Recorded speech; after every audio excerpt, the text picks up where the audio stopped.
Diogène avait cette très belle expression où il disait il y a des hommes qui veulent absolument toujours tout posséder, il y a des hommes qui veulent posséder des biens, il y a des hommes qui veulent posséder une réputation, il y a des hommes qui veulent en posséder d'autres, ça s'appelle gouverner.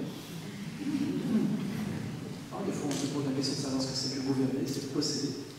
Et être gouverné, c'est être possédé. Et Diogène continue, et puis il dit ce qui caractérise au fond les hommes qui sont des hommes qui veulent posséder, c'est d'abord des hommes qui sont dépossédés d'eux-mêmes, qui ne sont pas parvenus à se posséder d'eux-mêmes.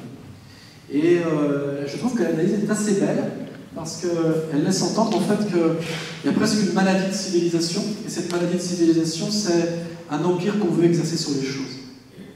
Et cet empire qu'on veut exercer sur les choses, le rapport de propriété qu'on a avec le monde, il pourrait presque dire avec Sioran, je pense que je ne fais pas une mésinterprétation, que le rapport de propriété qu'on a avec le monde, ce n'est pas un rapport économique du tout.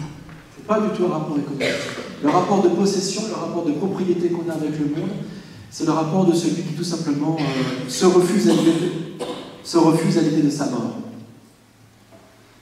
Posséder le monde, vouloir s'emparer du monde, ça n'est pas simplement accumuler du bien par rapport à des impératifs qui seraient politiques et économiques, mais posséder le monde, vouloir arraisonner le monde, vouloir accumuler le monde, c'est se maintenir dans une espèce d'image de toute puissance, et cette image de toute puissance, elle-même, de quoi dérive-t-elle?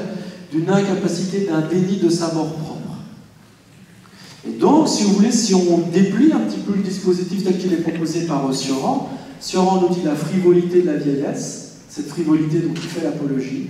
C'est quoi? C'est une capacité à renoncer, parce qu'on ne prend plus au sérieux les choses du monde, et si on ne prend plus les choses au monde comme des choses sérieuses, c'est parce que justement on a saisi l'imminence de sa mort proche. Et donc le renoncement, ici, tel qu'il est préconisé par la sagesse des vieux, vous comprenez qu'elle est absolument incompatible avec une société comme la nôtre, une société qui va faire l'apologie de la propriété, une société qui va faire l'apologie de la confiscation. Et tous ces motifs, qui sont des motifs économiques et politiques, ressortissent d'abord d'un traumatisme qui est un traumatisme métaphysique. Si on n'osait plus voir la mort en face, il y aurait peut-être alors une capacité à se détacher du rapport aux choses, à renoncer à la possession et à renoncer plus largement.